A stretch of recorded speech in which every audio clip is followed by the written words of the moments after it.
Hi everyone, great to see you guys on this. What is it? It's our fifth meeting, it's our fifth session now here, and we are entering the second stage, so to speak, of our program. The first third is behind us.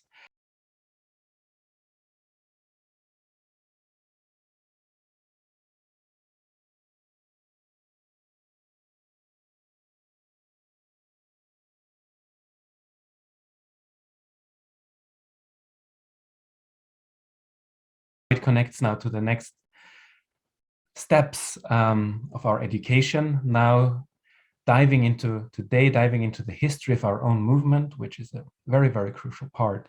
But before that, let's do some looking back and looking forward.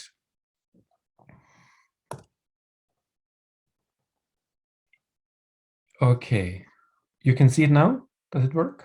Yeah, okay, good. Now can I also move the slides? Yeah, so this is a course on spiritual leadership. And in my first remarks, I shared what I think are key aspects of spiritual leadership. And here a quick reminder, it's not about management leadership, although management leadership is very important, but this course is about how to love God as a spiritual leader. This is our number one responsibility, right? And we had some very deep insights, I feel, from Yuna, from our older sister Yuna, as well as Giuseppe Cali on that, and also these many testimonies about how to relate to our true parents. Then is our task, and we are training, we're learning how to do that, to connect others to God. This is the second aspect of spiritual leadership. And this means we are not connecting people to ourselves or any other idols, but to God, our heavenly parent. And the third one is to connect other people to God, it is necessary to confront evil. And this will be very crucial also if we look at our True Parents Life course, that this was an essential part of it, because in order to connect others to God, we need to confront what is not connected to God, what is connected to what is evil. And confronting evil as spiritual leaders, we need to confront it in ourselves. That's the prime target, the number one place, as well as guide others and help them to confront evil within themselves and society, right? So this is, in some sense, the key learning points of what spiritual leadership is, and we can see this in the Bible, but also in many other places in True Parents Life course. So the first session or the first week was dedicated to a tree with deep roots. And the session titles were God is our heavenly parent, if we remember. And our task was actually to write 3 letters to God and let our heart speak through our pen by writing those letters to God. I hope really every one of you had a good experience doing that.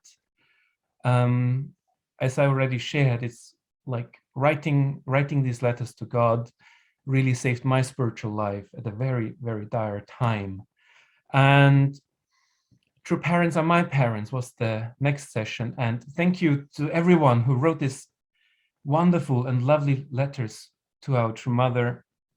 And yeah, if you haven't done so yet, and it's no secret, there's some who haven't done it yet, yeah, the invitation is still open, and please do so.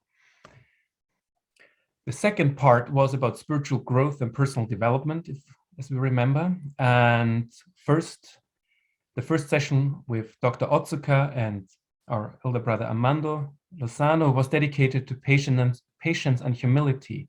So these aspects of being a good object to God and his providence. And the task, and I hope many of you could already do it, was meeting with your pastor or whatever other central figure. If you are a pastor, it's probably your national leader who is your central figure you should meet with and have that 1-hour meeting. And if you are a national leader, as our brother Peter here, you can meet with your regional leader. So sub-regional leader, yes. So, and the second section was about confidence and creativity. It touched upon some aspects of what it means to be a good subject. And you remember the vision and forgiveness exercise that we received from our brother Raphael. And just two more thoughts on being a good subject. And these things don't come animated, but our core qualifications, in a sense, to become a subject. And as spiritual leaders, we want to be spiritual subjects, right? Is loving and caring for the people that we are entrusted with. And really, love changes everything. I was not teacher in a high school for 5 years. This is my 6th year. And I had, at the beginning of the school year, some experience. I felt, actually, for the first time, I actually really love those kids that I'm teaching. It's not just a job.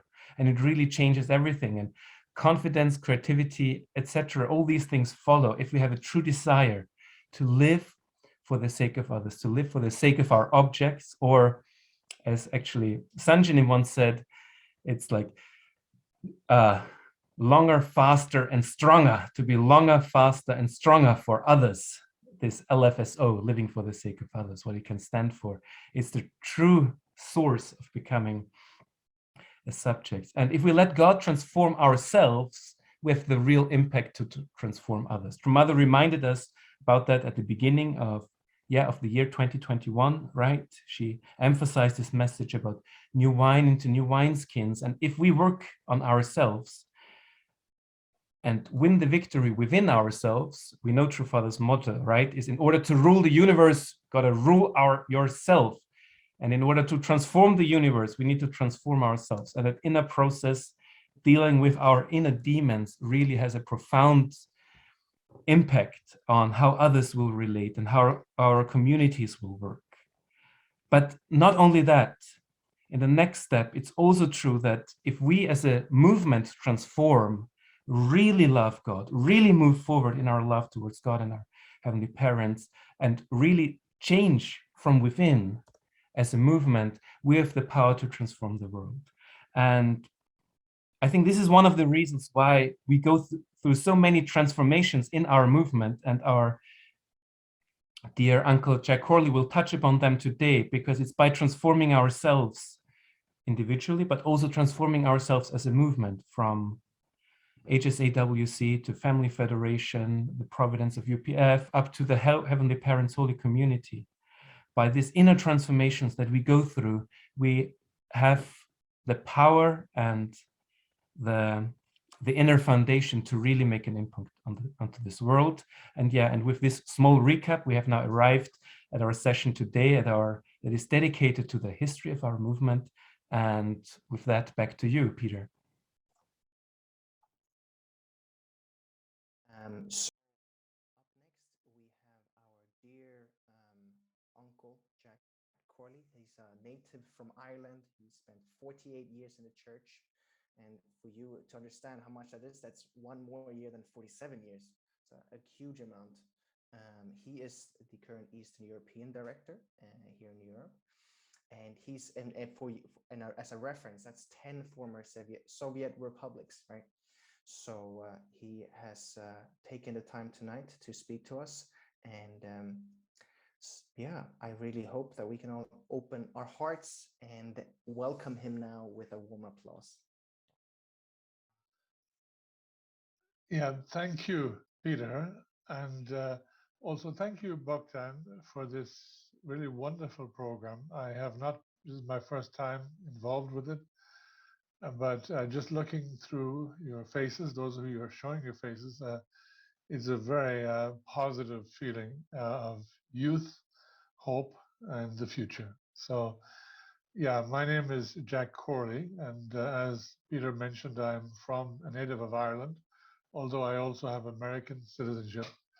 And my wife is American, and our son is American, and our grandson is American, although he's living with his mother right now in Japan. And so we're quite an international family. As Peter mentioned, I've been following True Parents for 48 years. I actually began at the young age of 20. So those of you who are good at maths will figure out my age.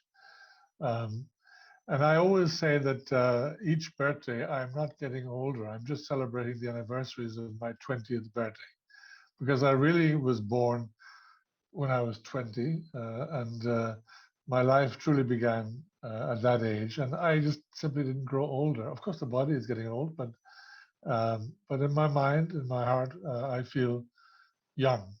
And working in Eastern Europe sub-region is a very inspiring experience. I've got a great bunch of people to work with, and during the breakout there, I was talking with the main staff that in my region, we are the youngest movement actually in terms of mission pioneering in the world. And so the first generation are young, the second generation, of which we have over 1,300, are mostly below 20. And so there are babies being born constantly. So it's a good feeling to be with such young people. And I want to just also shout out some of my Eastern Europeans. I see here Arslan from Moscow, Christina Palicheva also in Moscow, I believe, Cornelia in Moldova, Sarah and Leah in Croatia, Miki in Romania, and then in Ulyanovsk, Anna and Svetlana. So sorry if I missed anybody else in my region, but thank you for joining. It's good to see you, and I hope you have a good experience overall in this program, not just on this evening, but overall.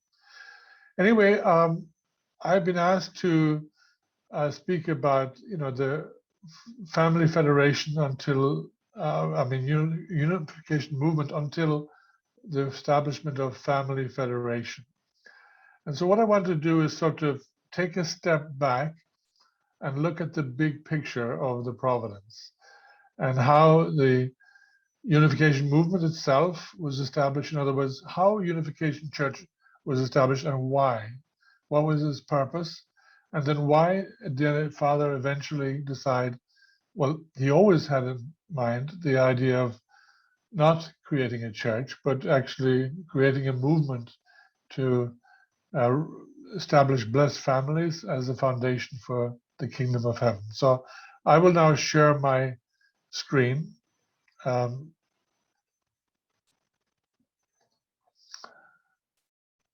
don't know if anybody needs translation, but I think you guys are all smart and you speak English very well. So first of all, of course, you recognize true parents. And as I mentioned, when I first came in contact with the church, I was actually the fourth member of my family to meet the church. I come from a family of 10 children, 5 boys and 5 girls. Not an unusual large family for Irish Catholics. And I came from a very devout Catholic family, Roman Catholic family. We went to church every Sunday. We prayed the Catholic Rosary every evening. We prayed before meals. My high school was in a Catholic boarding school, and I was being taught by priests. So I was surrounded by religion and faith. And I had many questions as a young person about, the kind of questions just about every young person asks. Is there a God? Is there life after death? If God is good, why is there evil? Is the future predictable, predestined? And so many different questions that young people always ask. So I was going through that stage, and I also started looking at other faiths that were available to me at that time, and also even into the political sphere. I looked at, political issues and stuff. And so when I met true parents, and that was because of my younger brother, who is now a pastor in Long Island, New York, I felt, God really reached down and touched my heart and answered the questions that I had up until that point in my life. And one of the things that really impacted me was not simply the truth, which was very inspiring, logical, and inspiration and visionary, but actually the feelings I got from the people who were teaching me. There were 2 young brothers in the city of Birmingham in the United Kingdom, where I was doing a summer work on a construction site in 1973 to pay for my education at that time. And I felt these people don't just teach a theology or religion, they live it. And I can see by their attitude, they believe very deeply in what they are teaching. And their whole attitude demonstrated that to me. So I felt that was very important also, because often you hear people teach one thing but then behave differently, and this is always a problem. So I want to look back at one of the things that really impressed me when I heard the lectures of divine principle, and that was the parallels of history. I'm sure you're all familiar with this. There's the history of Israel beginning with Abraham's family up until the coming of Jesus. But there's even a pre-history, pre-Old Testament history, going back from Adam through Noah's family until Abraham. And then later, of course, you have Christian history going from the time of Jesus until the birth of our true Father in 1920. And so this is like the sort of 30,000 feet view of history. In other words, we're going up above history and looking down at it, and we're seeing these parallels in a way that no other theology or no other religion that I'm aware of has been able to explain.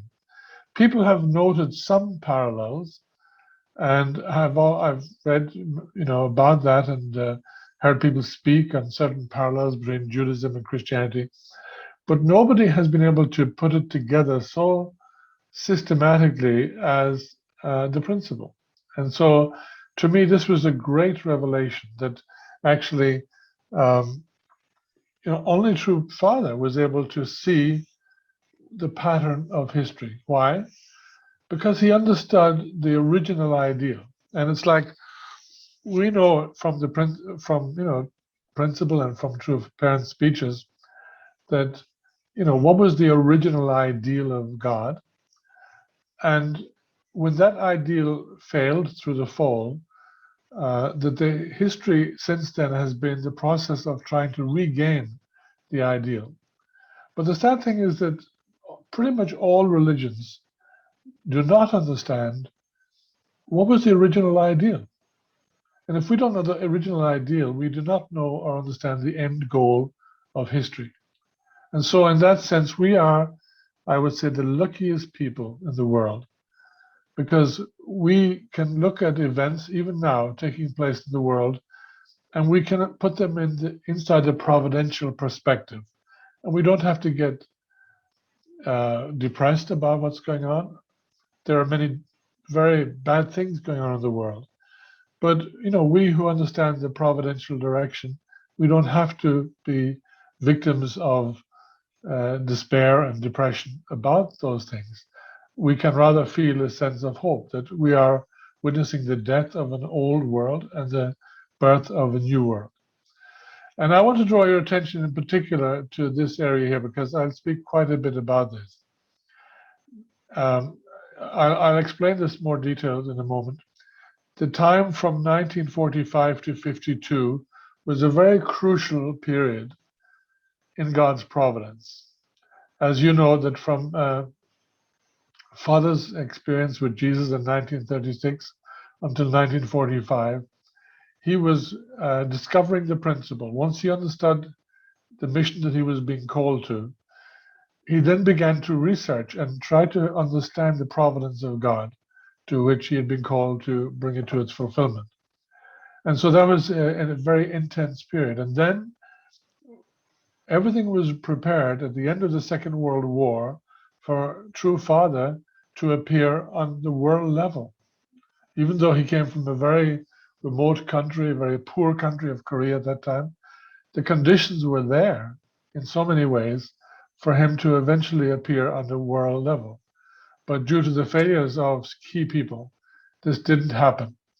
And so then the world, Father himself and the whole world went into you could say, like a dark period of history. Father had to go north to North Korea, go through the torture and the difficulties of Hungnam, then return eventually to South Korea and start from the Busan, living in the hut, and begin really from the very bottom to rebuild the lost foundation when Christianity failed. And so then over a 40-year period, which ended officially, you could say, in 1985, and I'll talk more about that, Father was walking this incredible course to make up for the failure of Christianity. Normally, you could say that when Christianity rejected true Father, they were doomed to hell. That, like, in a way, Israel was doomed once they rejected Jesus. Christianity, likewise, was facing such a prospect.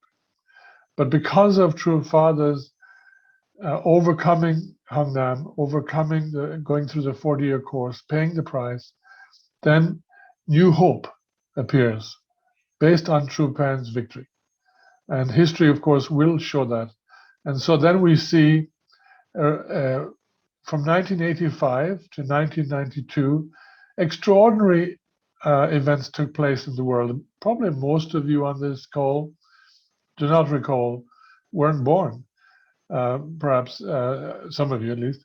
What were the events were going on, especially vis-a-vis the communist world, and how there was a certain like rollback of communism.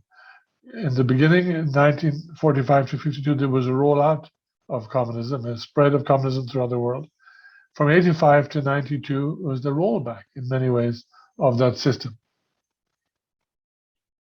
And so Father spoke about this actually at the very end of that period, on the 1st of January 1986. He said that the way of restoration through indemnity is a serious one. Truly, what was lost will be restored in 40 years.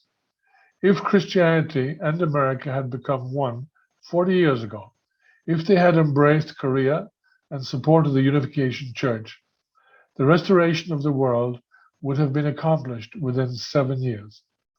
Now it has taken me 40 years to resolve that problem.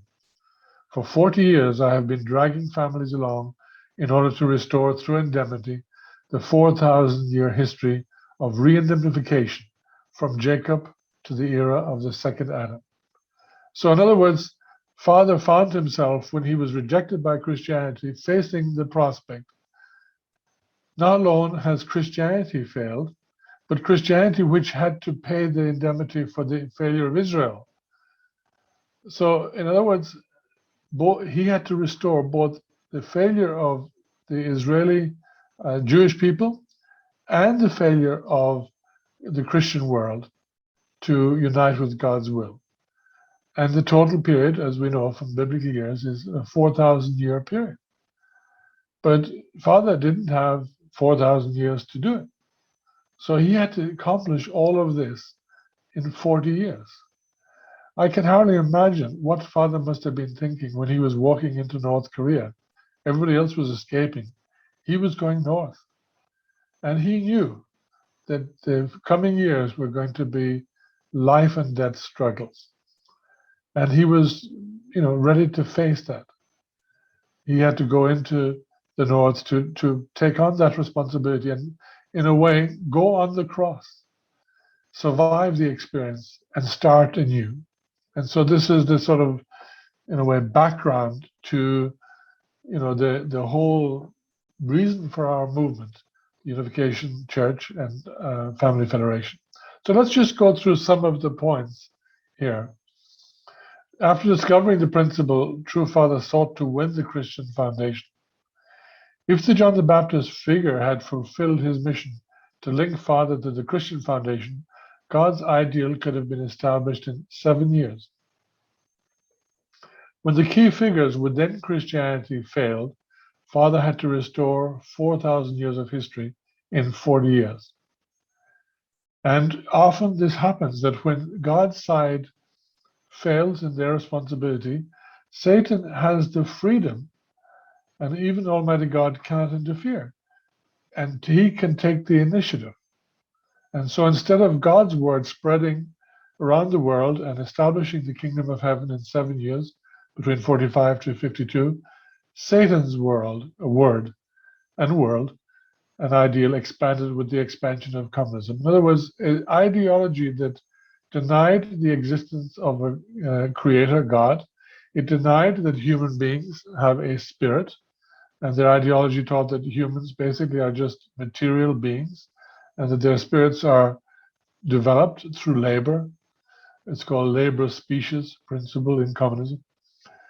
And then True Father began restoration at the lowest level in Hangnam prison camp by overcoming death and winning the support of at least 12 disciples. So, without even being able to teach in Hangnam, Father was able to gain the support and loyalty of at least 12 other prisoners. And they would bring him food. They would, he moved their hearts. And also, they had spiritual experiences which led them to recognize that True Father was very special. And after his victorious release, Father established the Unification Church to represent Christianity. In other words, when Christianity failed, a new religious body had to be established to indemnify the failure of Christianity and ultimately the failure of Judaism as well. So the 40-year course ended in 1985. This is the 40-year course beginning from 1945, not the one beginning from 1954 when Unification Church was officially established. Over the following 7 years, the communist world began to collapse. In other words, from 1985 until 1992, things began to reverse. The Soviet Union, which was the largest bloc in the communist world, ended in December 25th, 1991. Actually, I was in Moscow at that time and on Red Square. And so the Soviet flag, which had flown over the Kremlin for over 70 years, was taken down for the last time. And the following morning, the Russian Federation flag was raised in its place, and the Soviet Union ceased to exist. The New Testament era ended, and the completed Testament era began with True Mother's public speaking tours in 1992. And then also the 40-year course of HSA UWC, which began on 1st of May 1954, was succeeded by the establishment of Family Federation after that. In other words, officially 1994, but the convention to launch Family Federation took place actually in 1996, the end of July, and on 30th of July to the 1st of August in 1996 in Washington, D.C. So let's take a look at some of the key events that were essential for the success of Unification Church and the providence of God. And of course, one of the key, and without which there would be no restoration, was the establishment of True Parents in 1960. This is an extraordinary story, and when you study True Parents' words, and if any of you have the anthology of True Mother, I would advise you to read it and to understand more about the marriage supper of the Lamb, which was predicted in the Bible. And if we think about it, Father was 40 years old, True Mother was 17. That is a vast age difference, 23 years. But when you look at True Parents at the end of True Father's life, you would not feel there was such a vast age difference, because True Parents became so one. And then also True Mother, as she herself has said, that she understood clearly at the time of the blessing that she would bring to a conclusion the providence of restoration. And so it's like if True Mother was the same age as Father, maybe she too would have passed. But we're, in that sense, I would say, very blessed that we have actually True Mother still with us, leading the providence. And there were many, many events, but two of the major things that, actually there were three things that True Father was concerned about, True Parents were concerned about. One was the collapse or the failure of Christianity and the disunity of Christianity. Since the Second World War, Christianity has lost its spiritual power. The root of that, of course, was in the rejection of True Father in Korea. They did not connect to the Messiah. Then because of that, of course, communism rose to the global level and expanded throughout the world.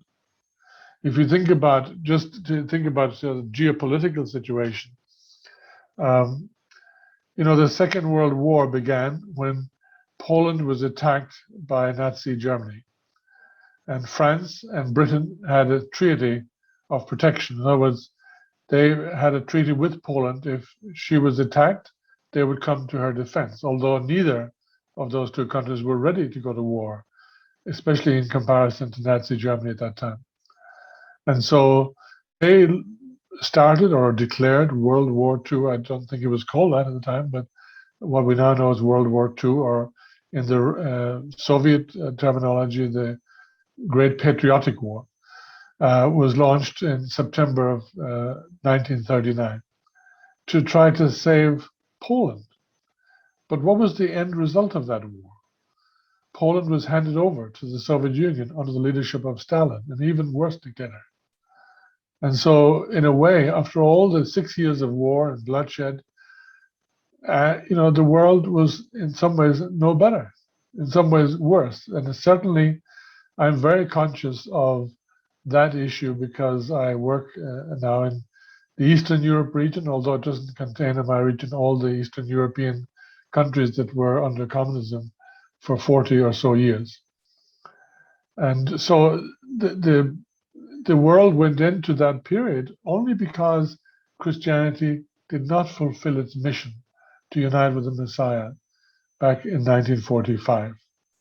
And so then not alone Eastern Europe came under the control of the Soviet Union, but then of course in 1949, the country with the largest population, China, came under communism, and then the Korean War broke out and North Korea came into existence, and so on.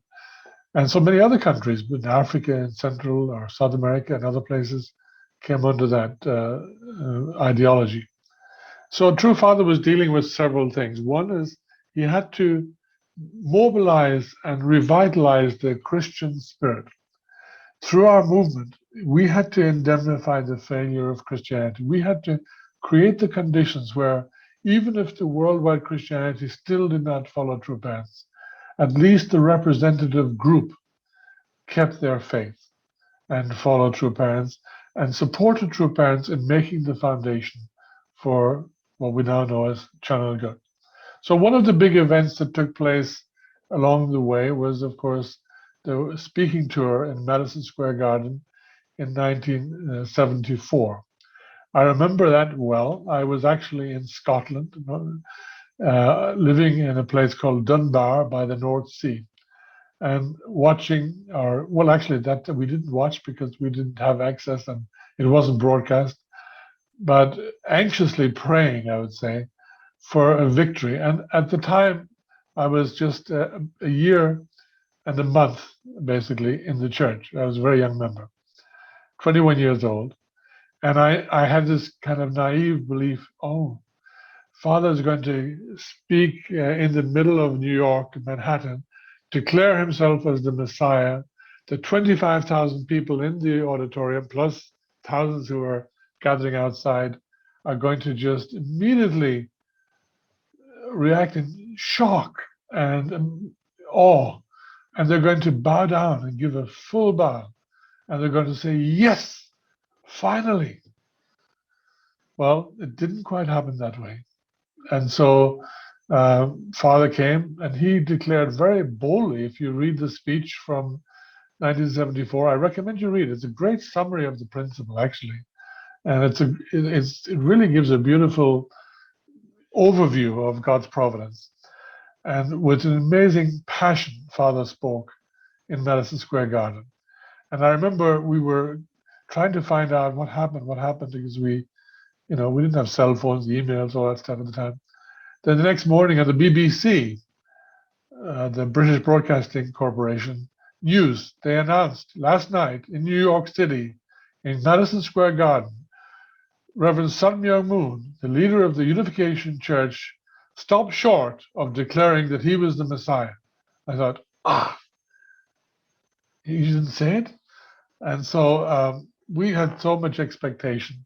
And of course, Father was telling the truth. And it was clear to people that those with eyes to see and ears to hear, that he was that central figure. And so that was, I would say, as a major event in America.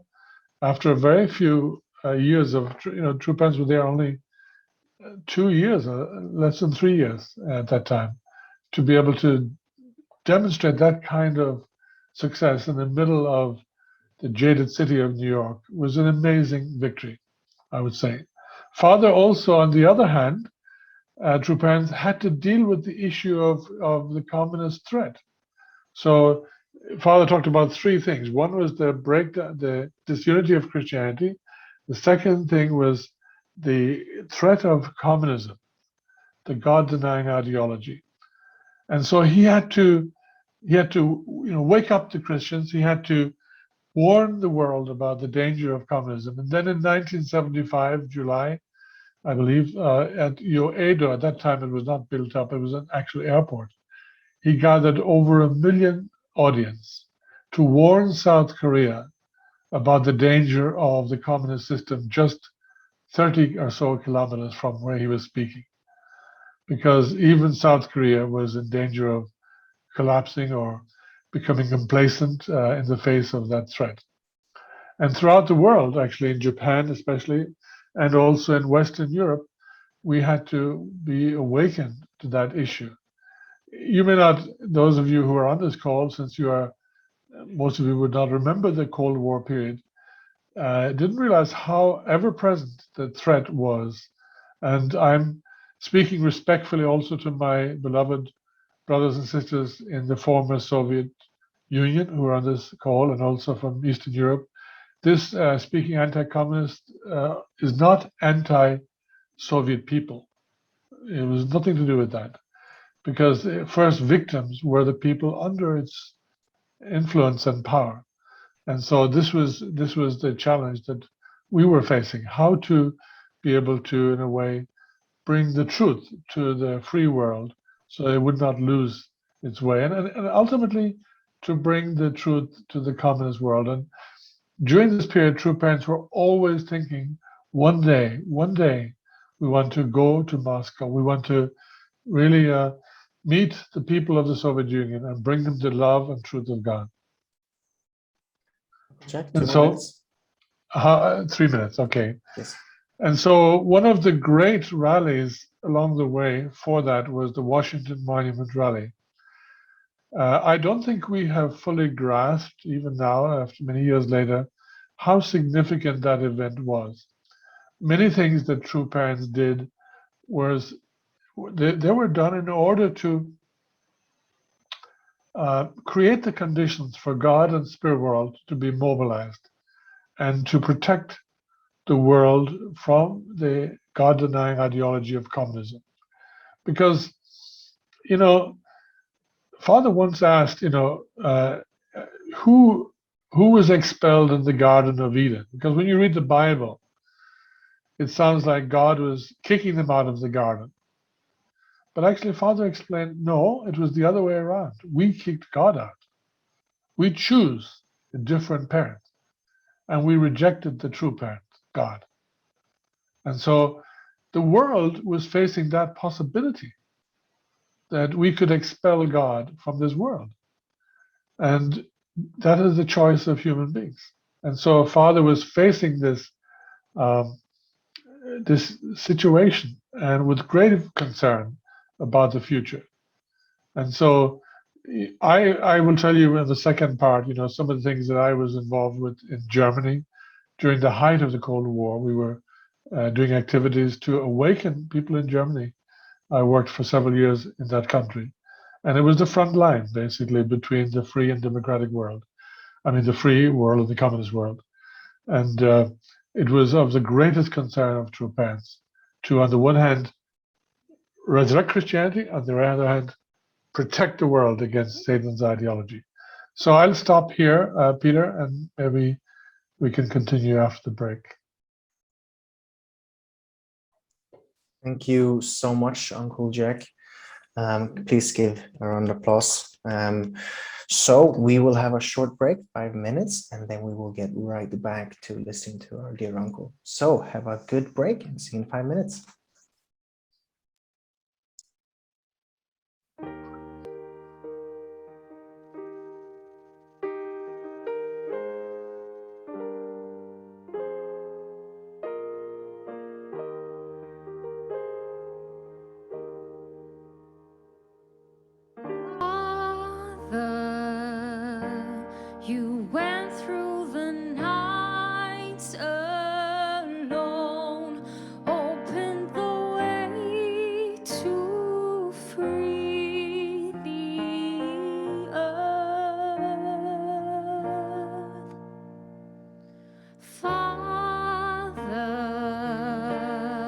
Together we'll walk hand in hand and settle peace down on God's earth. It's a new dawn, I see it grow stronger and clearer day by day, saving the people, bringing the whole wide world into new hope. Father, wherever you go, we'll go. Follow your tracks which lead us home. Father, a unified world is at hand. No one will ever stop you now. It's a new dawn, I see it grow stronger and clearer day by day, saving the people, bringing the whole wide world into new hope. Father, you need us to work and fight to conquer the sins which rule the world. Father, we know that your time is short and want to give our lives to you. It's a new dawn, I see it grow stronger and clearer day by day, saving the people, bringing the whole wide world into new hope, bringing the whole wide world into new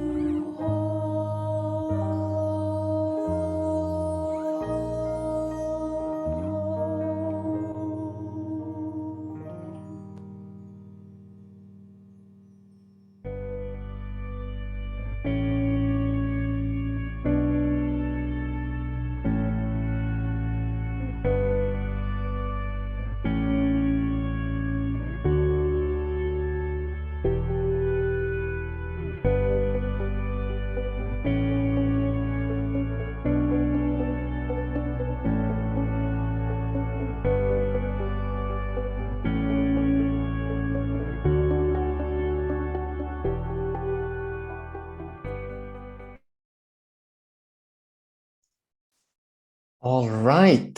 Welcome back, brothers and sisters. I hope you had a good break. Maybe you could get some water, go to the bathroom, maybe bring your second notebook because it's already full with amazing content from the first one. But with that, I hope you are ready for our second part of today's lecture. So please welcome up once again our dear Uncle Jack Corley. Yeah. Thank you, Peter. And Vicky, will you bring up my, or should I share my screen? Yeah, okay. Okay. So anyway, this was a rally in Washington Monument for estimated over 300,000 people. And Father gave a very serious warning to the United States about the threat of world communism to America. And in fact, right today, I would say it's going through that threat, but not from the outside. It's coming from inside America. And that time, the Soviet Union was a real power to deal with. And but that's no longer exists. But within America, they're fighting what you call cultural Marxism. It's a big battle going on right now in the United States and has to be overcome. Actually, the three major rallies in the United States, one was I talked about earlier, Madison Square Garden. The motto for that was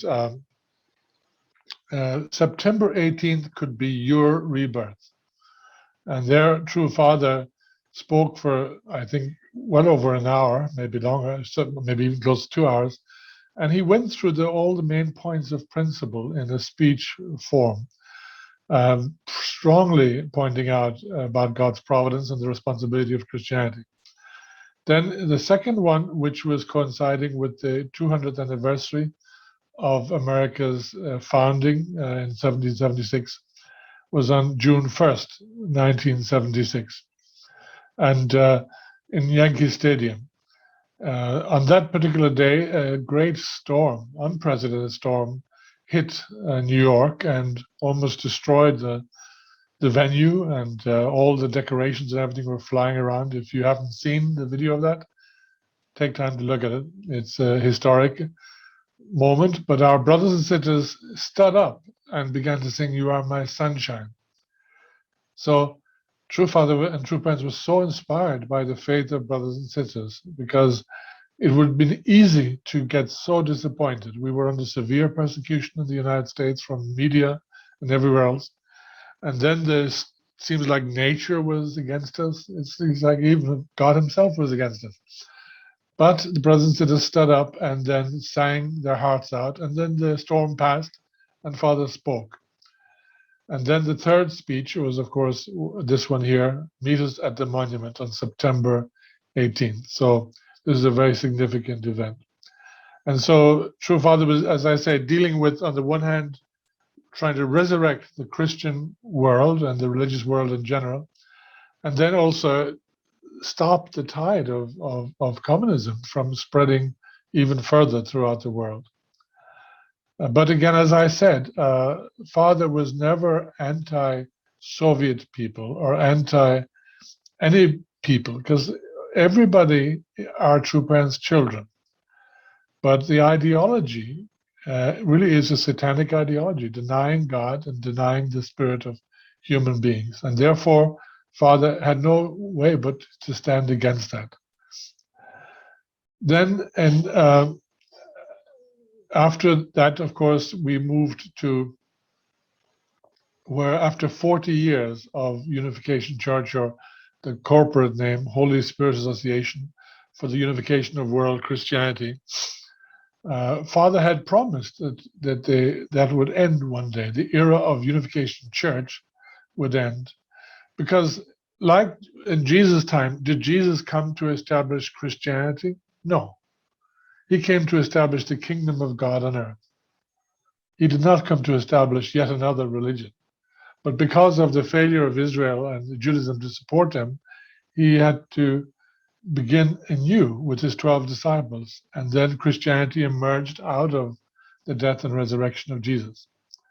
Likewise, when Father was beginning to develop his public ministry at the end of the war, he did not set out to establish a church. The mission of the Messiah is far greater than establishing a religion or a church. The mission of the Messiah is to establish God's kingdom on earth. And so likewise, True Father did not plan to establish Unification Church.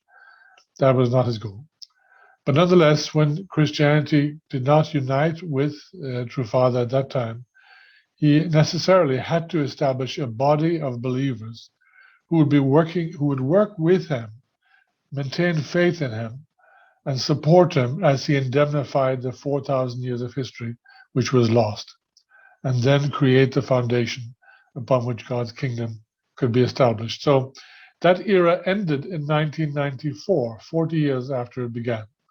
And then in 1996, on July 31st to August and 1st, or July 30th to August 1st, a convention was held in Washington, D.C.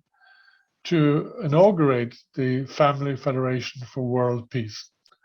And so this was a very prestigious event, actually, some very high-level people there, including two former US presidents, Gerald Ford and George Bush Sr.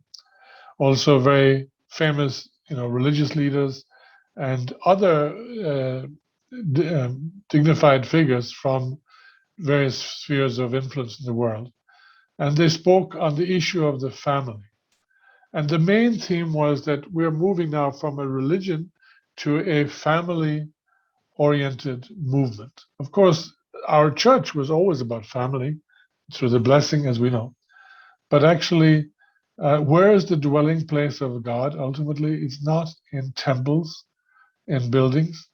God's dwelling place ultimately is in the family. As St. Paul said, that you are God's temple and the Spirit of God dwells in you. And that's if you talk about individual, but even more, God's love through the four realms of heart dwells most fully in the family. Therefore, the family is the crucial issue here. And I just want to mention from a report about that, the theme of this convention was global implications of family values in the 21st century.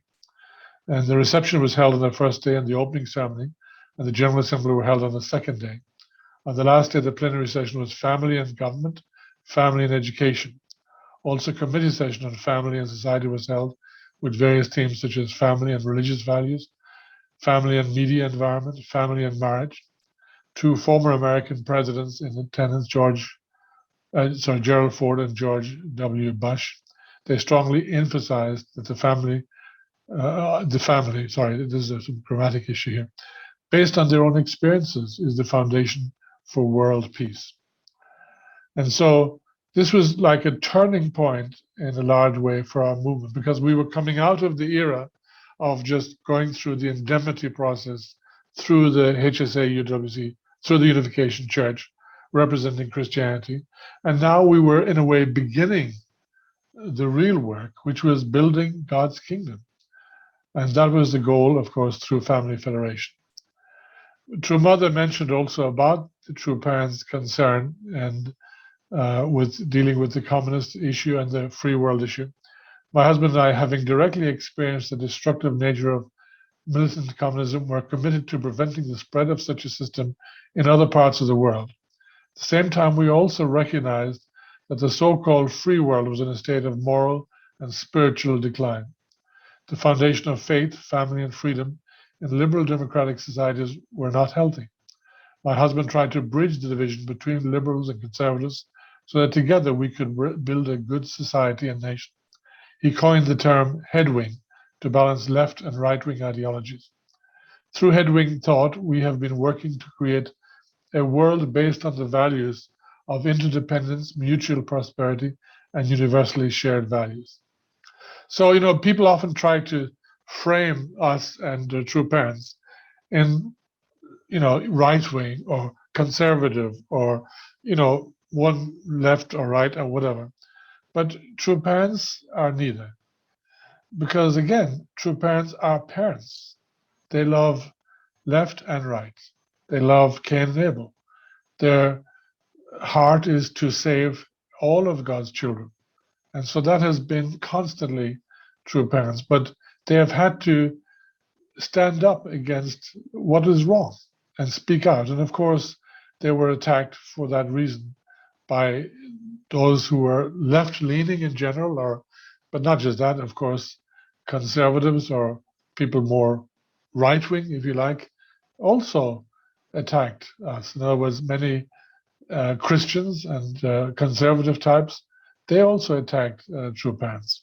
So they were being hit from all sides, but they had to still embrace everybody's situation. And as you see, True Mother also is working with people from all kinds of religions, all kinds of, viewpoints, and bringing people together. And this recent think tank 2022 is one good example of True Mother bringing together a wide variety of people to build God's kingdom.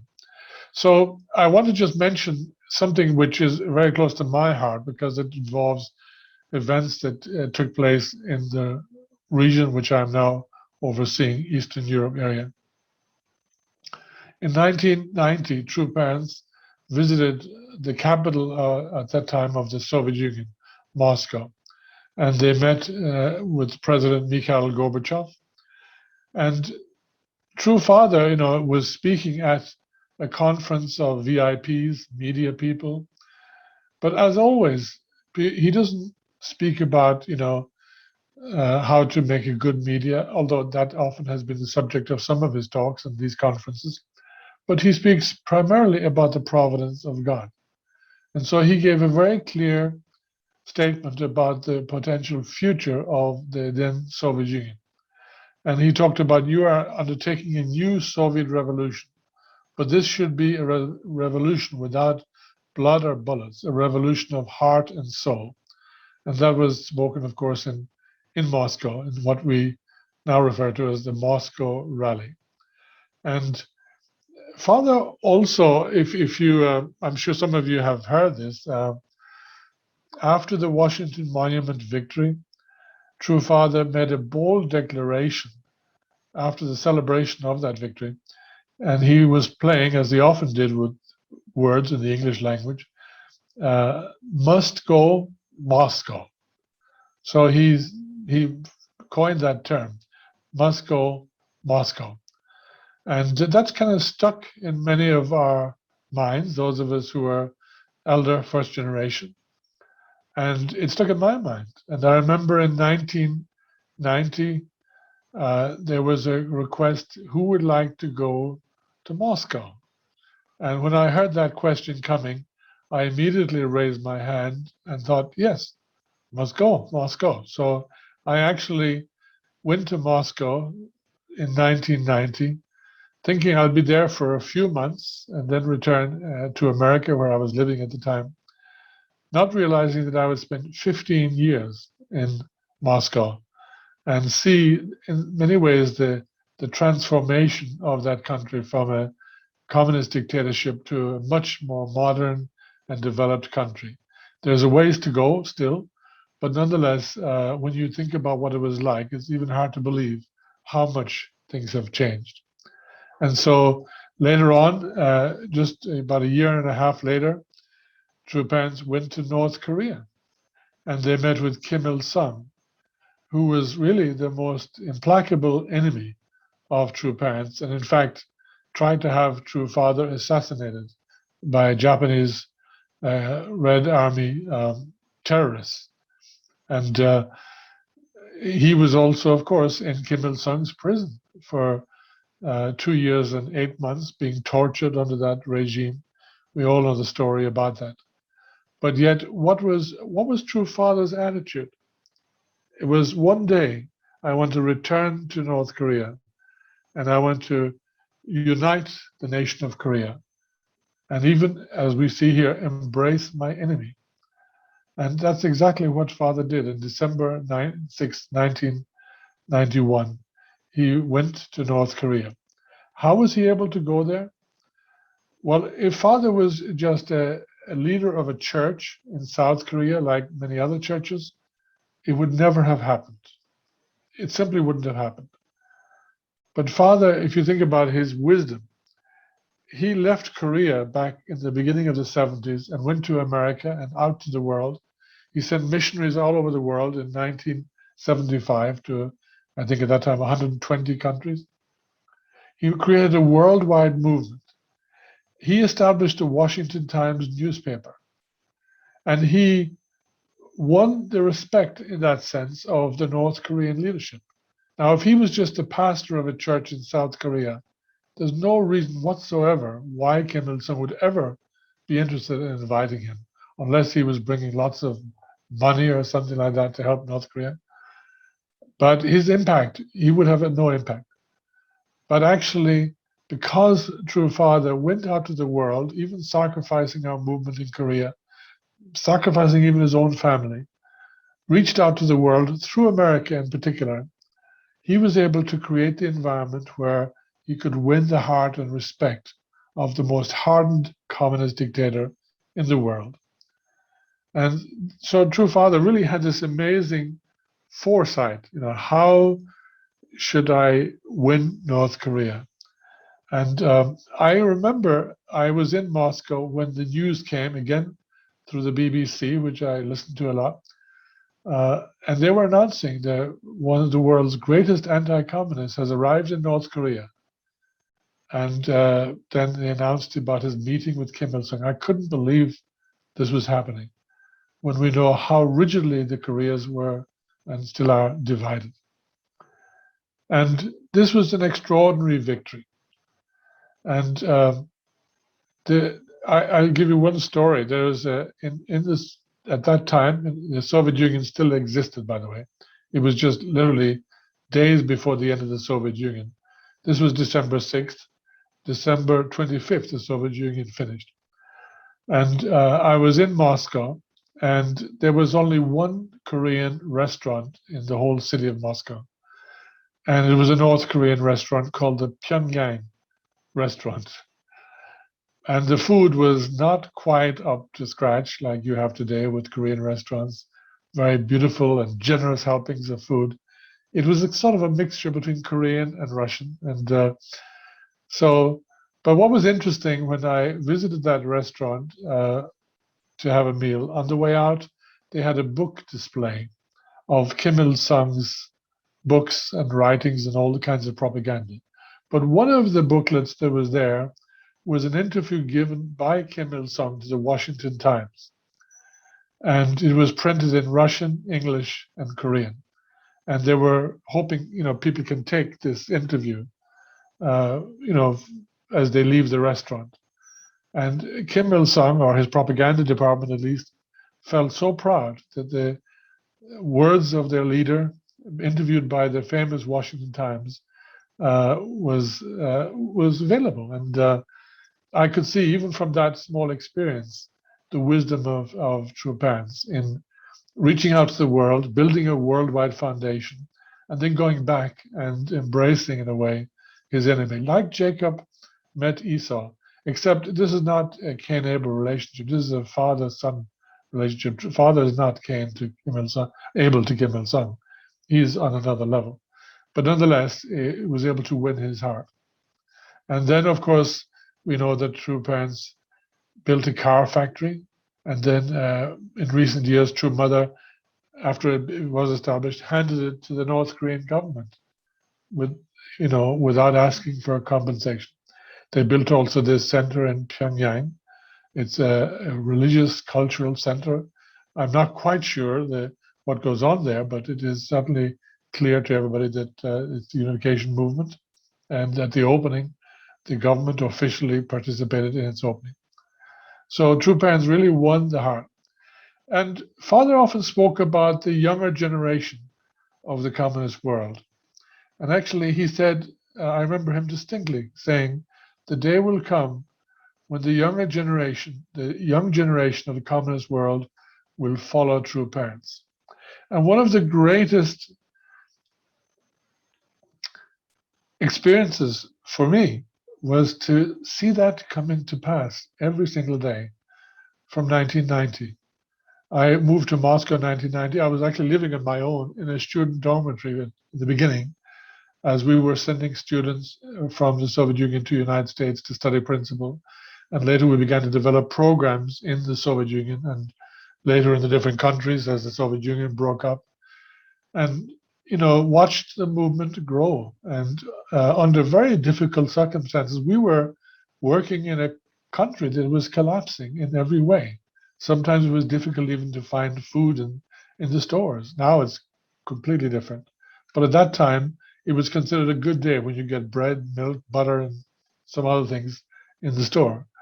And so, and also with the support of true parents and with the support of so many brothers and sisters from Europe and America, Japan, especially many missionaries also from around the world who had gone out in 1975, and True Father asked them to go to that region and work there from God's Day 1993. The movement began to grow. It is far from where we would like to be, but this is just one example here. This is the Chunbo event in our Moscow headquarters in 2019, just before the COVID began. We had, I think, over 400 participants there, and you can see a lot of very young people as well, mostly young people. And then in the bottom right is a Sunday service around that time. I can't remember, I was there, but I can't remember exactly what date that was. And this headquarters was a gift from True Parents, a former movie theater, which we totally renovated. And it has an auditorium for up to maybe 700 people. So that is what we use today for our activities in Moscow.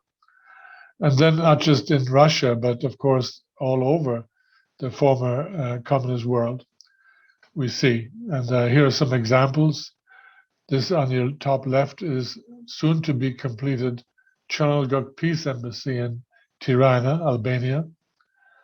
Also here at the bottom is a recent event where they put up these centennial posters and went on a 12-city, 12 days tour throughout the country, witnessing to people through those posters and also selling the autobiography of True Parents. They sold over 400 directly.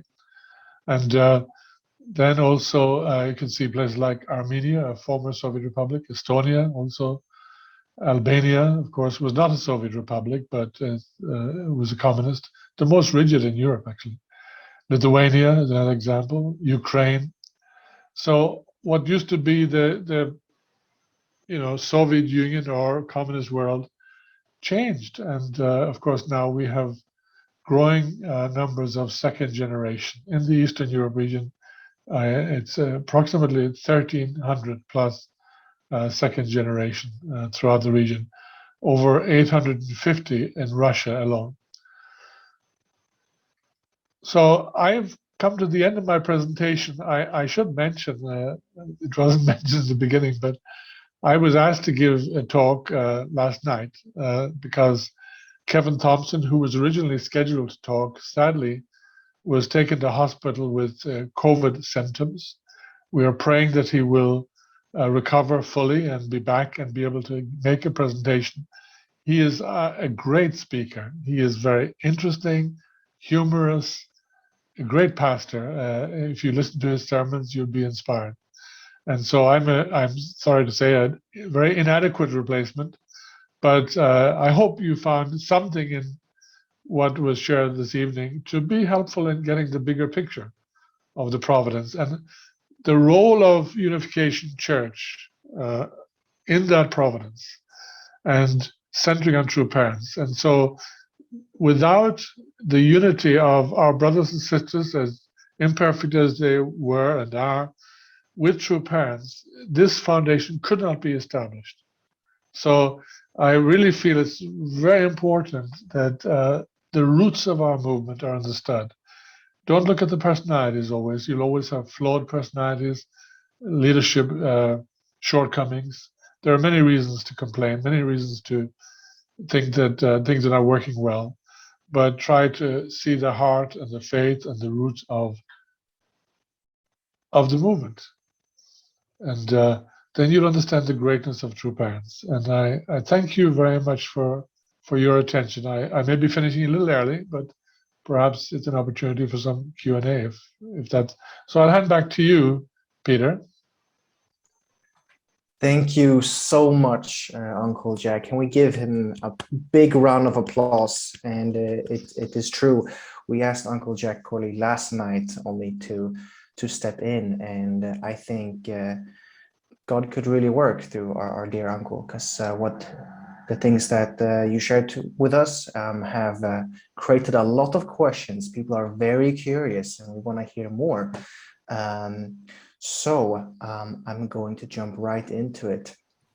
And so the questions will be asked in the question field. So I will read it out loud for everyone to hear.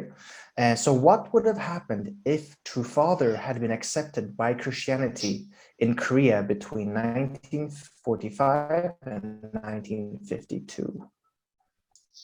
Okay, so I cannot say I can speak with great authority on that. So what I will say to you is more my speculation. He would have, if Christianity really accepted him, and there were some very real possibility. There was a Korean John the Baptist who had a particularly pivotal role in that. Unfortunately, he did not, fulfill that mission. And then it resulted, of course, in Father not being accepted by Christianity. But even at that time, there were people coming to Korea, and even the name Divine Principle was given not by Father, it was by, I believe, an Australian pastor who actually suggested that as the name for the teaching. There was also a British high society person called Anthony Brooks, who was known as the Raja of Sarawak. In other words, during the British Empire time, he was in charge of one region in Borneo, in East Malaysia, called Sarawak. He was from a noble background, and he actually was connected to the highest society in the UK. And there were many things like this which were, possible. But what would have happened fundamentally is that Christianity would have, just gathered around Father. And I don't know in detail how things would have gone from there in terms of the blessing of True Father. Because the question, of course, which many people ask is, if Father was accepted in 1945 and was blessed at that time, what would the role of True Mother have been, our current, True Mother? So there are many questions like this, I think, which one day I believe we will get an answer, but I honestly don't know at this point. But what I do know, and that's why I pointed out in the beginning, this period, 1945 to 52, was a crucial period, and you saw Father's statement about that. That's Father's own words. And you could see the consequence when that failed, how communism so rapidly spread. In other words, Satan took the initiative.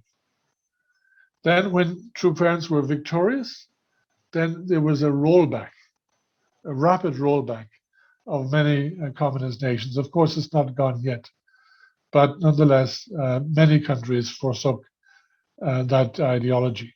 And then, the world changed, it was transformed. So I'm sorry I can't answer really much more. It would be really speculation. And in some ways, I don't like to speculate. I'd rather hear it from True Father or Mother. So there are many questions like, what if? And what would the role of True Mother be if she was not the wife of Father? So the good thing is that Mother took the role and succeeded. That is really so great, because Mother had to indemnify so many things.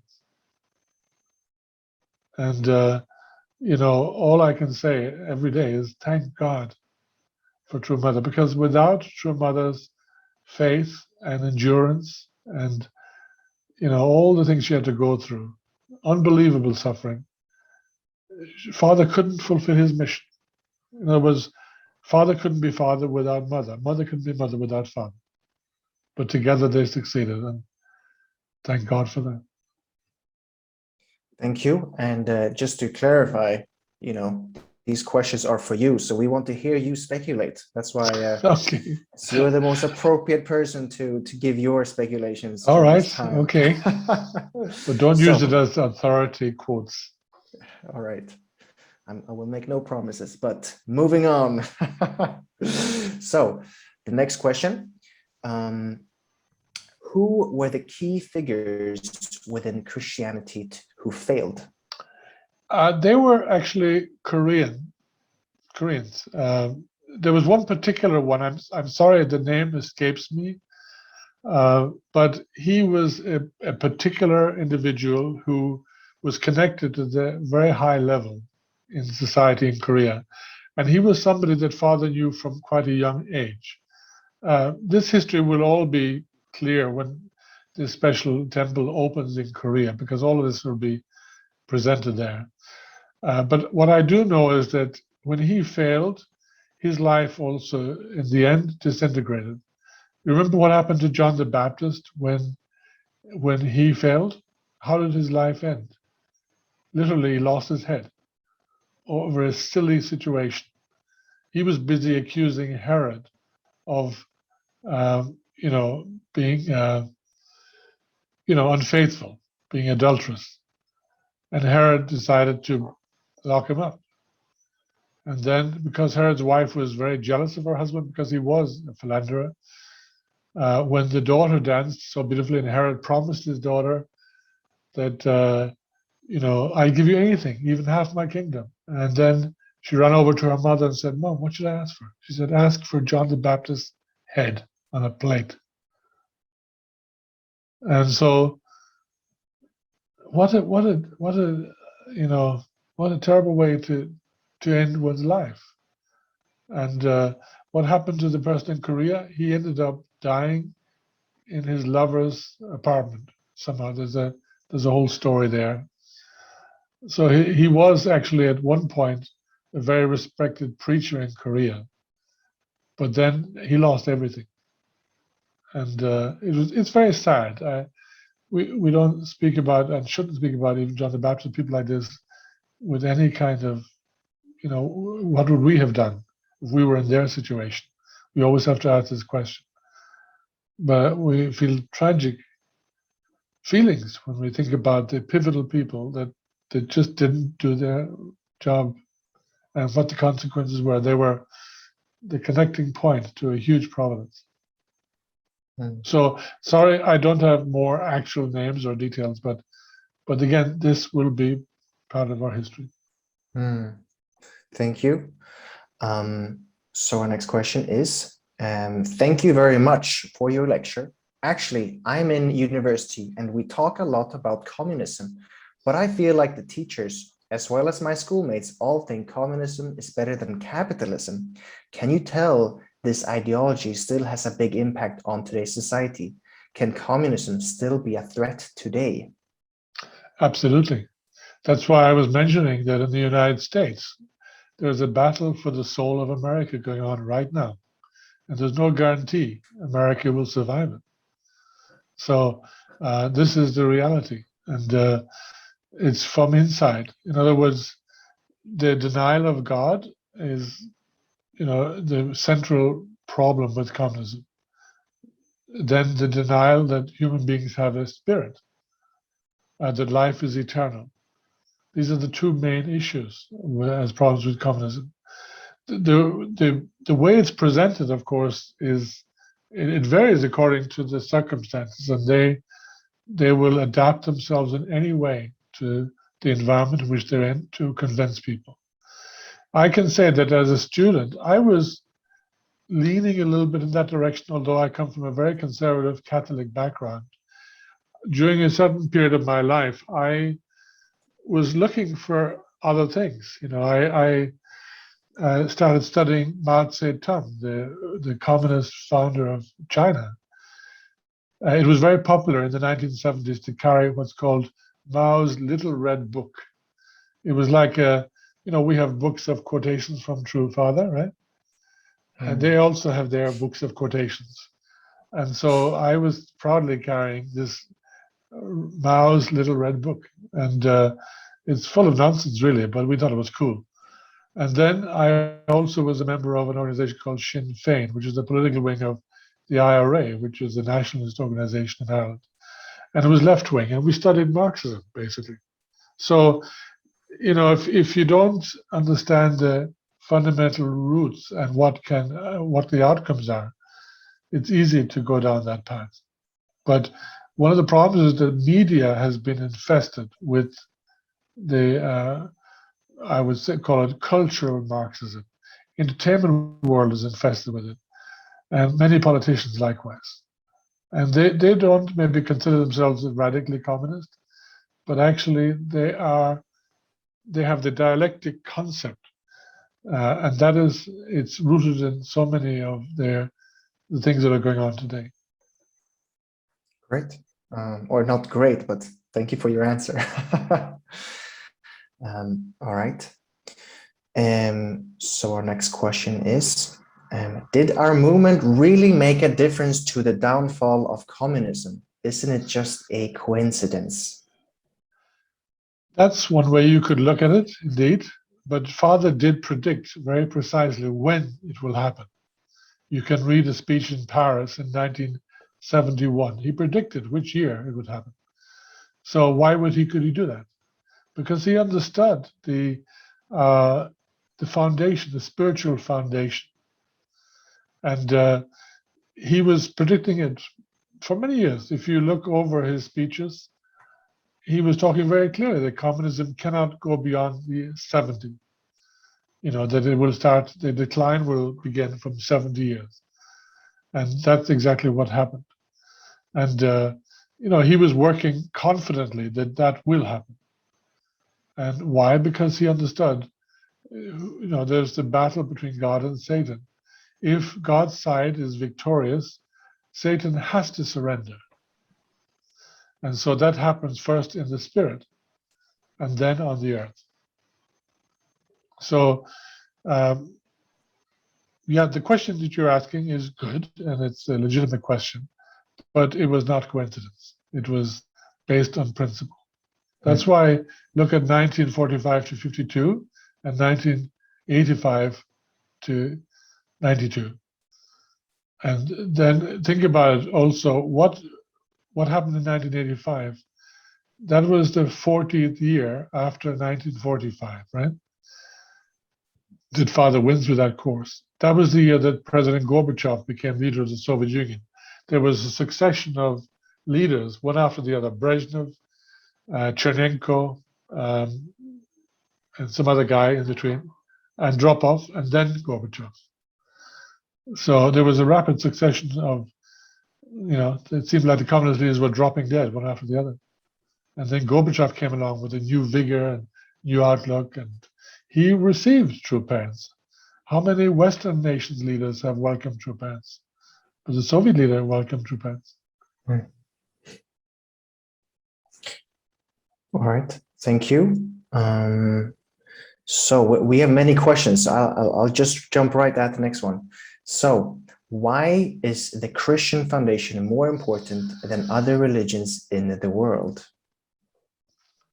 Well, in principle, I'm sure you have seen that there's a central religions and there are what we call peripheral religions. And each one has its God-given responsibility and role. And so the original central religion, of course, was Judaism. And the main point there was to create the foundation so that God could purify the lineage in order to send the Messiah. So God has to send the Messiah somewhere. He doesn't come out of the sky. So he has to send them physically on the earth. So there has to be a prepared foundation. And initially that was, of course, Judaism. And Jesus came. When that then wasn't fulfilled, then, of course, God had to again, choose a religion and then create again the foundation where the lineage could be prepared. Now, one of the things that if people worry about, well, how come I wasn't the central religion? Just think for a moment about the suffering of the central religions. What kind of suffering do they have to go through? Do you really want that? So other religions, have their roles, whether it's Buddhism, Confucianism, or the ethical teachings of Socrates. Islam came, of course, after Jesus in the 7th century. So, each religion has its role to play. For example, with Islam, Islam, in a way, came to relate to the Arabic world. Because at the time of Abraham, the story of the son Hagar and Ishmael were kicked out of the house of Abraham. And that is, in a way, the beginning of the resentment between Jews and Arabs. and later, Jews and Muslims. And if that had not happened, perhaps, and if Jesus had been accepted, of course, then there would be no division. But when Israel failed, it means that then the Arabic world was left out there in the desert, literally. And so God sent a prophet, Muhammad. And Muhammad to the Arabs was like Moses to the Jews. He was a lawgiver. And so the Arabic people had really lost their way. And he was a very strict, and his teachings were very strict about obedience and subservience to God. Of course, it was a religion teaching very strongly about a very fearful God, but that was the necessary maybe condition at the time. And so then ultimately the Messiah comes and brings together all the children of Abraham, Jews, Christians, and Arabs, and the rest of the world, Hindus, everybody else. So I think that when we consider the issue of central religion and peripheral religion, if you're ready for a lot of sacrifice, then join the central religion. If you're not, then maybe it's easier to join one of the others. All right, thank you. I think we're in the right place, perhaps. We definitely are. All right. So the next question is, we can see that Satan has ownership by confusing people in their sexuality through, for example, the gender ideology. How do you think this ideology will fall down, also related to God's providence? Well, first of all, a comment on that issue right now. Isn't it interesting at this time in history that what is being attacked is the most fundamental teaching of the universe, in a way, the dual characteristics and the whole issue of sexuality. That was the origin of mankind's problems. It was where Satan invaded and destroyed mankind and destroyed God's ideal. And as we now approach the completion of the providence of restoration, that has now become the center also. And it's just quite amazing to observe. But the solution to that is the teaching of the dual characteristics. When we understand that we are in the image of God, male and female, then that is the way to resolve this issue. And I think that the way we go about also teaching it is very important. We have to love everybody. So, people become, let's say, lesbian or homosexual for a whole variety of reasons. And we may not understand the background of people who are in this situation.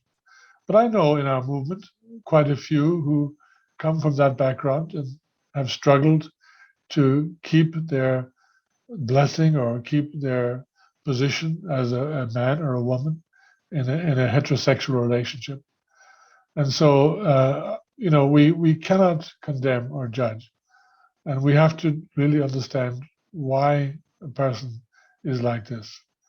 And but unfortunately, what has happened in society with a lot of media, especially in entertainment world, they have promoted this and tried to equate this with marriage, like heterosexual marriage, that there's this moral equivalence and there's absolute tolerance.